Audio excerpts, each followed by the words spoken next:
Welcome to Reading the Room, a literary podcast featuring author interviews and discussions with bookish content creators.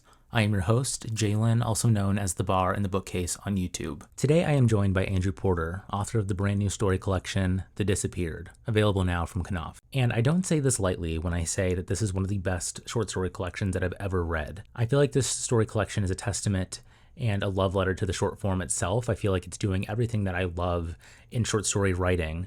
If you follow my booktube channel for a while, you know that I love short story collections, and one of my favorites of all time is I Hold a Wolf by the Ears by Laura Vandenberg, which I talk about with Andrew in this interview very briefly, but I think that both of these collections are really what I'm always looking for in a collection. And the book contains a blurb from Marilyn Robinson, author of Gilead, and she says, Andrew Porter has the kind of voice one can accept as universal, honest and grave, with transparency as its adornment.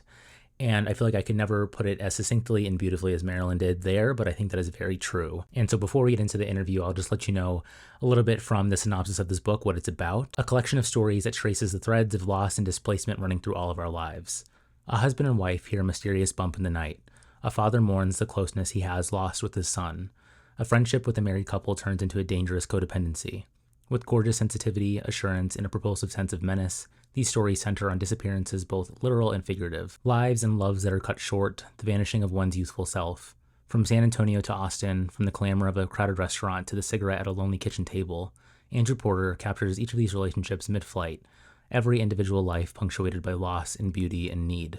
The Disappeared reaffirms the undeniable artistry of a contemporary master of the form. Could not agree more. And before I keep gushing to myself about this, I'll just let you now listen to the interview. If you would like to support Reading the Room, I have a Patreon. Joining the Patreon gives you access to a bonus monthly episode of the podcast, which are chats with friends about literary discourse or other bookish topics. Also, you can receive access to my book club. I select a book each month, and you can join me near the end of every month on Zoom to discuss it with other Patreon members. If you miss it or cannot join, the book club recording will always be uploaded to my YouTube channel, so you never miss out. Reading the Room is an independent podcast, so every member contributes to making this the best literary podcast it can possibly be. Thank you to all who have joined so far, and I look forward to meeting more of you at patreon.com/readingtheroom, also linked in the episode notes. Other ways of supporting the podcast include leaving a 5-star review wherever you get your podcasts, or otherwise sharing the episode with friends, family, anyone you know that loves literary fiction. So let's get into the chat with Andrew Porter. Andrew, thank you so much for joining me today. Thank you for having me. I'm thrilled to be here. I have been really excited about this because it's been a while since I've had a short story focus in an interview. And I tend to love to talk about short stories and collections. And so to start this discussion, I wanted to ask you about what draws you to the short form generally. That's a great question. I mean, that was the form I fell in love with. I think if I hadn't fallen in love with short stories, and particularly contemporary short stories, I don't know that I would have actually gone this route. But I think I love the constraints. I like the fact that you're working with a limited number of characters, often a limited, time frame, sometimes a limited number of pages. And I like the idea of kind of working, with those constraints and kind of trying to build a world and give a kind of full glimpse into characters' lives, in that amount of space. And so I think I like that. I feel like when you're working with something small, like there's a chance to reach a kind of perfection, or you can reach a point where you feel like you don't want to change a single word or, a single comma or period. And I love that feeling. I don't think it's as easy to achieve that with the novel, or that's even what the novel's about. But I think that's one of the pleasures with the short story, is kind of trying to get something as close to perfect as you can. Yeah, I feel like when I read short stories, there's a certain itch that they scratch, especially when they're like particularly good stories, in my opinion, or they resonate with me for some reason.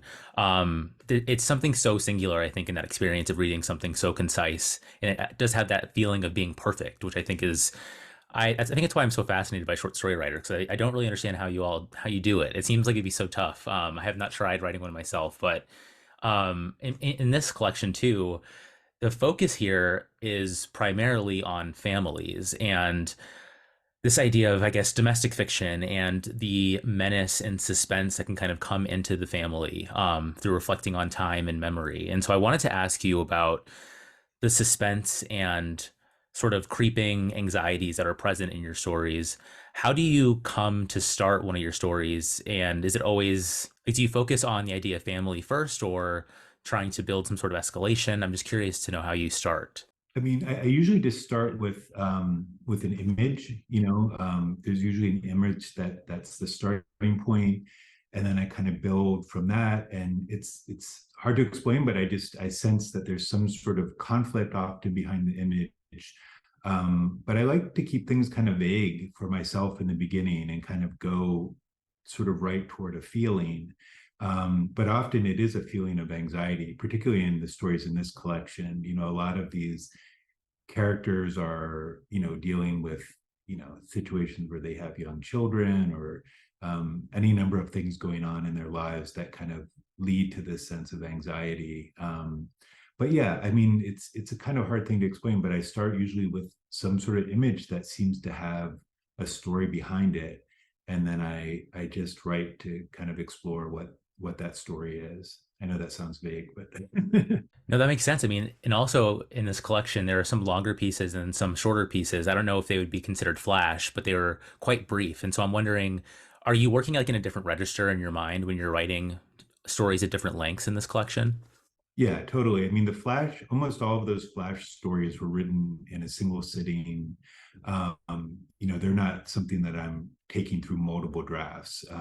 They're usually when I work on Flash, I just kind of go with whatever I'm feeling that day, and then I'm happy to throw it out if it doesn't work. So those were the Flash pieces in there are just ones that I didn't throw out, basically, that I felt like worked. But yeah, I wanted in this collection to kind of have a mixture of Flash pieces and also longer pieces.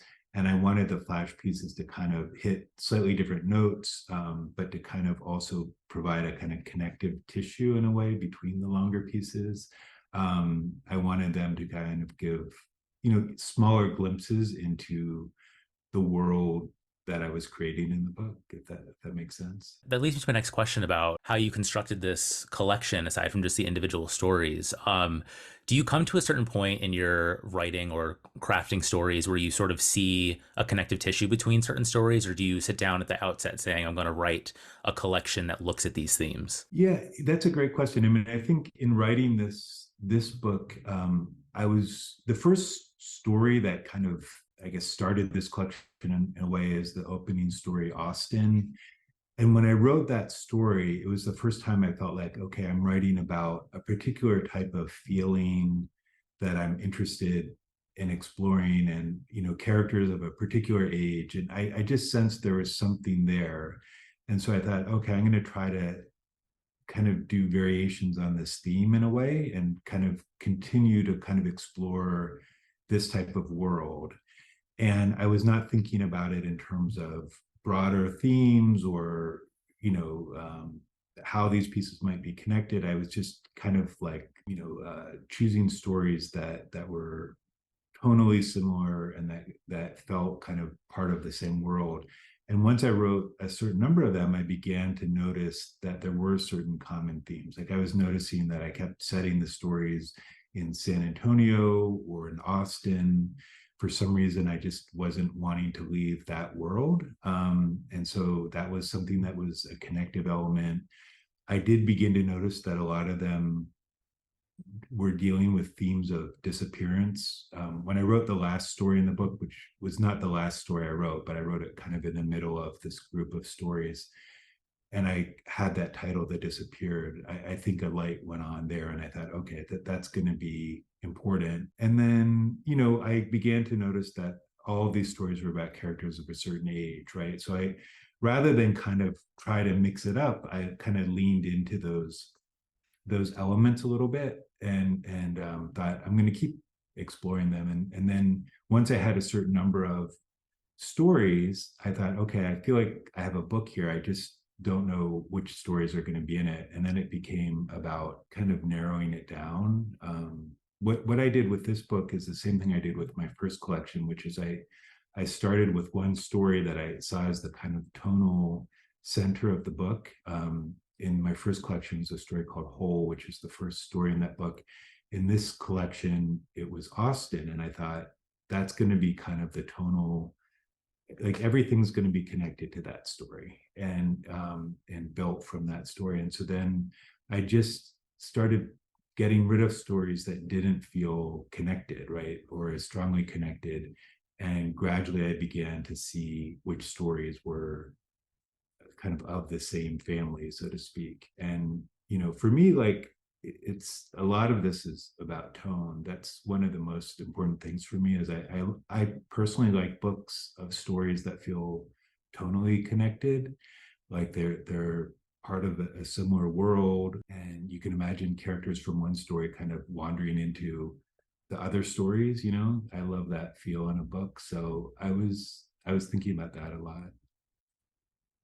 That's so interesting to hear you speak on that because one question I had here was about the setting and about Texas as being sort of core of this book, whether it's in San Antonio or Austin. And I guess tied with the sort of, as I mentioned before, like the menace that kind of creeps up in these stories and the building suspense and sort of tension that's brought to the page in terms of both interpersonal stakes and also the individual stakes of these stories is really interesting and reminded me a lot of one of my favorite collections, I Hold a Wolf by the Ears by Laura Vandenberg. I feel like she's working in a similar register in terms of setting and then also that interesting suspense that I just tend to really love in short stories. And so, I guess stemming from that, I wanted to ask you about the setting here. And then also, if you could speak on your teaching at Trinity University, also in San Antonio, and how that's informed your writing since starting to do that. Yeah, and I would I'll first say I agree with you very much about Laura Vandenberg's collection. It's true of, I think, of all of her collections. It's one thing that's kind of unique about her work is that she really, each of her collections has a very distinct feel, and she's a writer I love, and that's part of the reason why is that the collections just always feel connected, right? And so, yeah, in my collection, like I said, I started to notice that a lot of these stories were taking place in San Antonio, where I live and have lived for a while, and Austin, which is pretty close by, and also a place I've spent a lot of time. And prior to this book, I had never, even though I had lived in San Antonio for a while, I had never set anything in San Antonio. I had no desire to.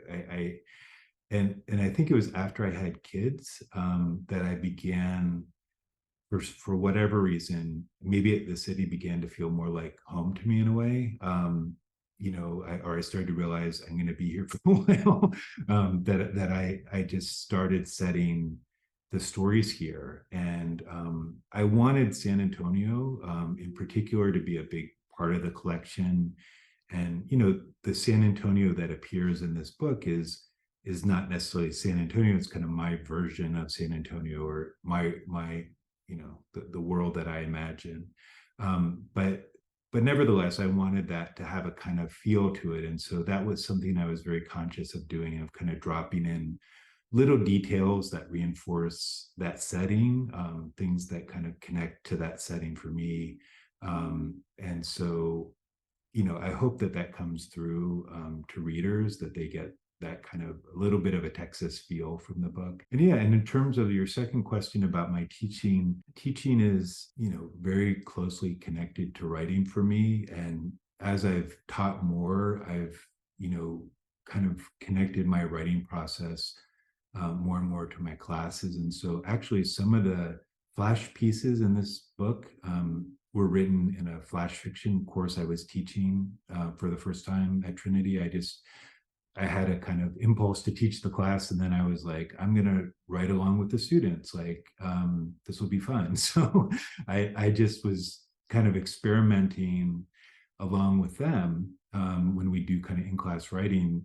And some of these pieces grew out of that class. And so, yeah, so that's a perfect example of how I really try more and more to kind of, yeah, bring writing into my class, and use the writing that I do along with my students, for my own work. And it's all connected, to me. Thank you for sharing that. I was curious to hear about that experience because I lately have found that I've kind of missed being a student. And so I'm always curious to know how writers, I don't know, think about that side of things versus their own writing for themselves. And one question I would love to ask you about is in your teaching, what is something that you see that students might struggle with, particularly with short story writing, or like need the most teaching to kind of learn through something with craft on that front?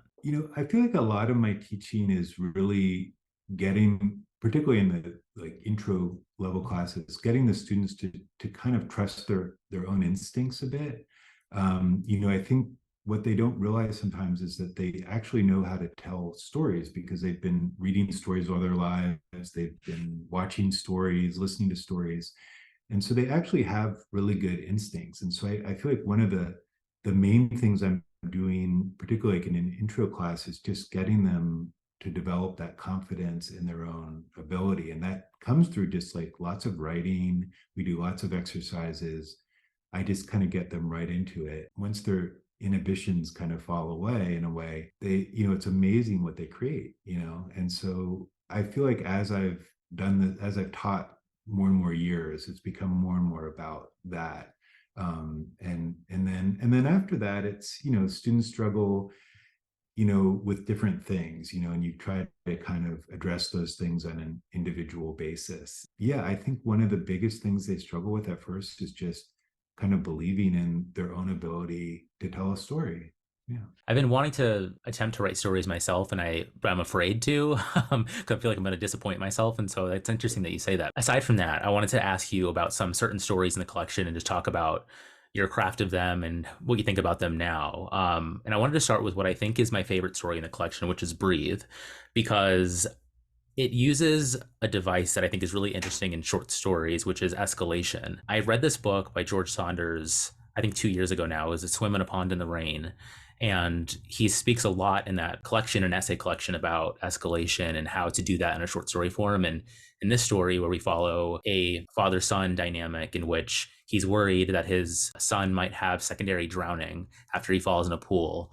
And so, as the story goes along, the reader is also wondering if something's wrong with the child or if he's just having anxiety about this. And many other themes are explored in terms of familial guilt and general anxiety. But I wanted to ask you about how you crafted this story. Yeah, I was definitely going for escalation there, kind of very gradual escalation. And that story really grew out of that kind of opening situation with this swimming pool where the son of this couple just kind of briefly goes under for a few seconds and then is rescued. But it's such a scary thing for them to observe that it kind of rattles them, right? And then after that, as they're driving home, there's, I mean, just as a parent, I can say, like, I've had many experiences like that where something will almost happen to your child or something, and you just feel like this fear and panic, and then you feel this strange kind of like relief and elation. It's almost like a high that comes from realizing, wow, that was a close call. And I think all parents, like, naturally kind of experience different moments like that. I was interested in exploring this, like, what would happen if, okay, after that moment of relief, like something kept happening, like it came back, right? And and so, the son starts coughing again. And that's when I thought, okay, this gets interesting because this is now triggering, a new anxiety, right? And yeah, and so anyway, I just wanted that to kind of the cough to be something that keeps going away and coming back and going away and coming back.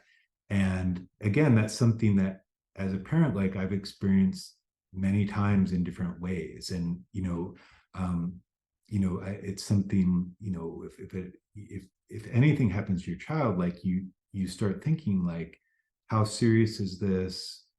Do we need to go to the urgent care? Oh, the urgent care is closed. Should we go to the emergency room? Oh, that's going to be expensive. Or, you start going through kind of all of these scenarios, but it's worth it, and then and on and on. And I wanted a narrator who was dealing with those types of feelings, right? And so that the tension really grew out of his own kind of internal struggle with what to do. Like, how serious is this? Do I need to take some action? Am I doing the right thing?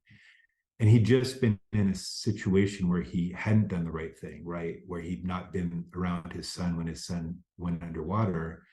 And so that's informing some of his own self-doubt in a way, right? Again, going back to that idea of suspense here, like I could not put well any of these stories down, but that one I was like rushing to the end to see what was going to happen. And I think that's so interesting how you built that out from there. And, aside from escalation too, I wanted to ask you about the story Bees because I wanted to see how you think about symbols in your work. In this story, there's this symbol of a beehive infestation as sort of being, at least in my reading, a symbol of depression or a void or like a poison in a relationship. And so, how did you craft bees? Was it starting from that symbol or the image of the beehive or something else? A lot of times, as I said, like, stories will grow out of images for me. Oftentimes those images are from my life. And in the case of that story, even though the situation, the marriage, all of that is not in any way does that resemble my life. Like, we did have a bee infestation in our laundry room that was kind of detached from our house. So that kind of situation of having like a separate building where you have a bee issue. And at that time in my life, it just seemed kind of like a metaphor for all of these, just the kind of just what life was feeling like at that time with two young children and just kind of like all of the stress. And I thought this beehive is like a metaphor. And so I wasn't thinking of it necessarily like this is going to be the symbol of the story, but I thought I'm going to start with that feeling of kind of someone dealing with stuff in their life and looking outside and seeing a kind of this situation. And so yeah, so I just kind of went with that. And again, like all of my stories, I didn't know where it was going to go, but I started with a kind of external or surface situation, a family that has a bee infestation, and then another kind of more serious emotional situation, which was a marriage kind of deteriorating a little bit, or the wife in this case dealing with some issues that were putting the marriage at risk. And so I took those two things and I just kept kind of going back and forth between them and seeing where it led. And that's, but I don't think I was consciously thinking of the bees symbolically. I was just kind of sensed that they were important to the story. That brings me to another story here too that I wanted to ask you about. It's Jimena. I wanted to ask you about it because it is the longest story in the collection, I believe. It's told in parts as well, and it essentially follows this couple that is getting involved with a downstairs neighbor, but without telling the other party, and how that sort of complicates their relationship. So, in terms of this story and telling it in many parts, how did you land on needing that structure for this story in particular? Yeah, that story was written in a different way than any of the others.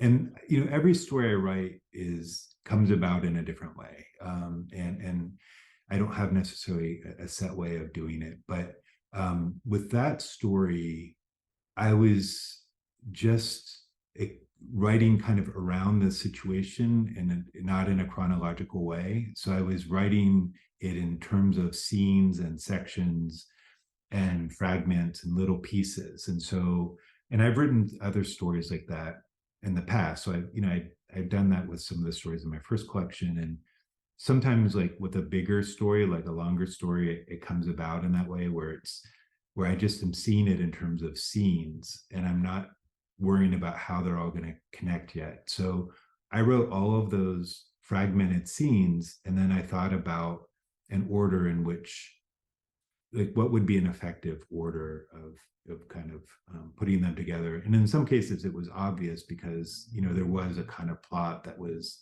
developing, right? But that was written totally in fragments. And it was only after I'd written, and I wrote many more than actually ended up in the story, but it was only after I'd written, maybe 50 pages or so that I was like, okay, I gotta stop. But I was interested in the situation and I didn't know how it was going to be a story. I just was like, this is a really interesting dynamic here. Someone pointed out to me recently that I do that in a number of the stories in this book, that I'm interested in these dynamics where it's like two characters and then a third character kind of enters their life in a way and disrupts things.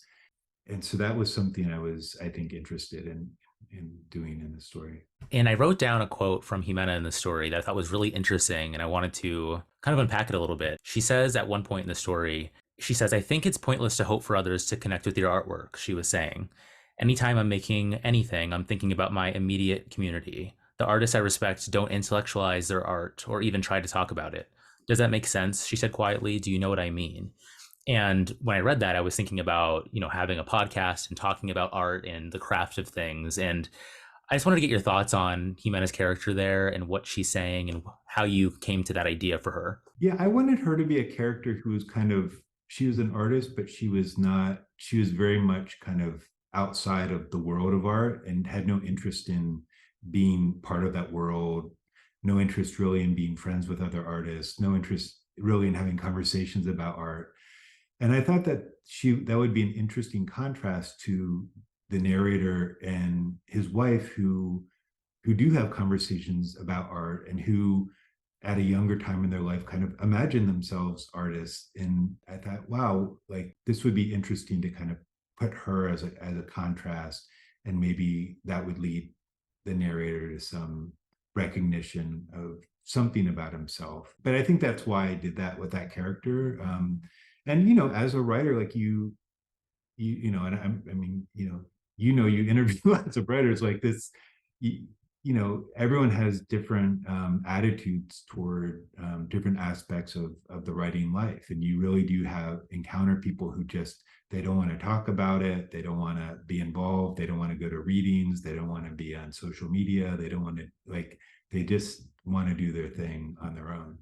And that's a kind of particular type of artist that is interesting to me. I love when I see like anything in fiction that kind of comments on art making itself or about how to think about the art, being told to you. So that was just an interesting thing that I pulled from there. And so I wanted to ask you, you touched on the story already, but the final story in the collection, The Disappeared. I tend to find that I also like stories where there's been a disappearance or there's something kind of eerie going on. I love horror as well, and I feel like there's something about this collection that it's not horror per se, but it evokes similar feelings. And I think family dynamics and relationships are very ripe for that.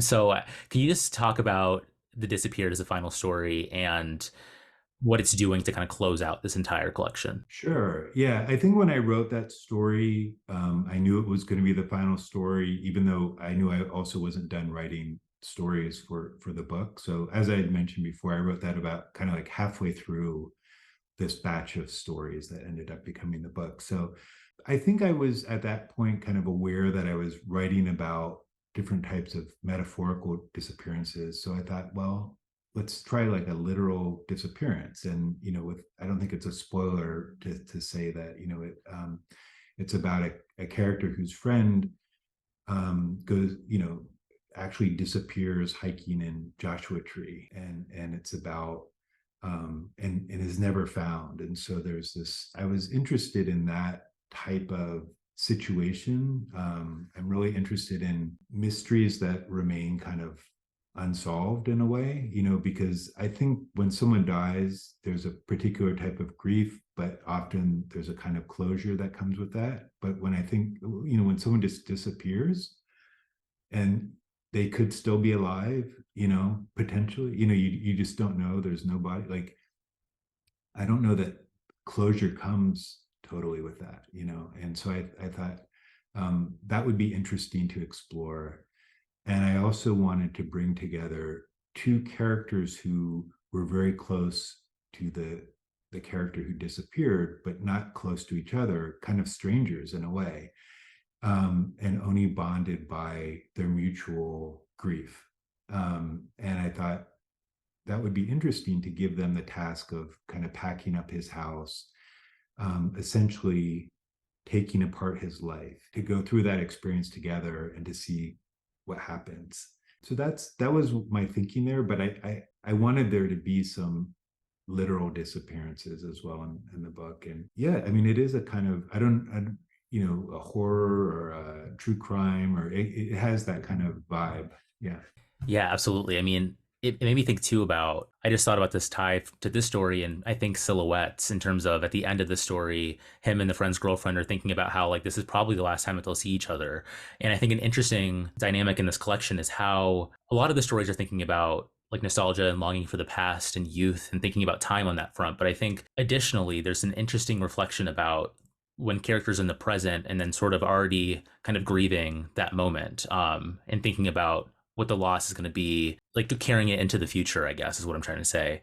And a similar thing happens at the end of Silhouettes when the friends are leaving a party and they're like, this is probably the last time I'm going to see these people again for many reasons.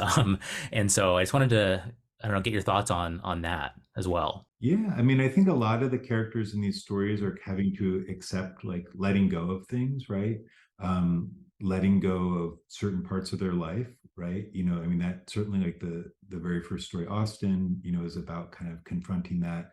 But Silhouettes too, right? At the end, the character having to realize that he has to let go of certain friendships and certain things that connected him to a certain time in his life, and in the disappeared as well.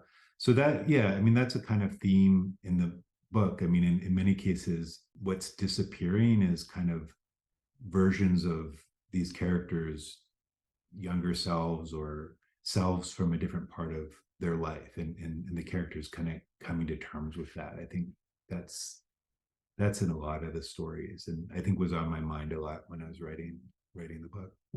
Yeah, I mean, thematically, this book is doing so much that I love to read in fiction. And I wanted to ask you about, for general, book recommendations and ask you specifically about story collections that you might love, but even aside from that, any books that you would like to give a plug to or anything you're looking forward to coming out this year, kind of open ended. Yeah, I mean, one book I always recommend is Sarah Majka's collection, Cities I've Never Lived In. That's one of my favorite collections. I was reading that collection a lot, actually writing this book, and that's a collection that has that kind of tonal link that I love. I really loved Kara Blue Adams' collection, You Never Get It Back, and I think that that's such a strong collection. I read that recently. Very recently, I read Manuel Munoz's collection, The Consequences, and that collection is amazing. He's a master. I really like Morgan Towdy's collection, Night of the Living Res. Those are some that kind of that I would certainly recommend to folks out there. Thanks. Yeah, I had Kara Blue Adams on the podcast a while back. It was like one of my first author interviews, and we talked about every single story in her collection. I just went through all of them, which is kind of was kind of a feat, I think. It's hard. It's really hard to, review story collections, or I don't know. I try to do justice to them in, interview formats as well. But yeah, I love that collection. And I feel like that one also kind of speaks a lot with, or is in conversation with, It Disappeared too, in different ways, even though that one has some more interconnected things going on with it. But yeah, thank you for those recommendations. And thank you for joining me today. I'm really excited to see what you want to write next. I mean, do you want to speak about anything, any like inclinations that you're having in your writing, or anything that's kind of cropping up? Yeah, I mean, I finished a novel, and I'm kind of back into stories again. So that's the thing with books, is like by the time they come out, you're often like a couple of projects ahead. So I'm kind of getting back into stories, and also revising a novel manuscript that I'll be really cryptic about and talk Cool. about. But that's hopefully on the horizon pretty soon. Nice. Thank you. And again, thank you for joining me today. Everyone, please check out The Disappeared. It is so good. I'm going to be raving about it all year. I already have been. Yeah. So thank you, Andrew. Yeah, I've really appreciated your support, and I love your podcast, and I'm gonna keep listening and keep doing what you're doing. It's been great.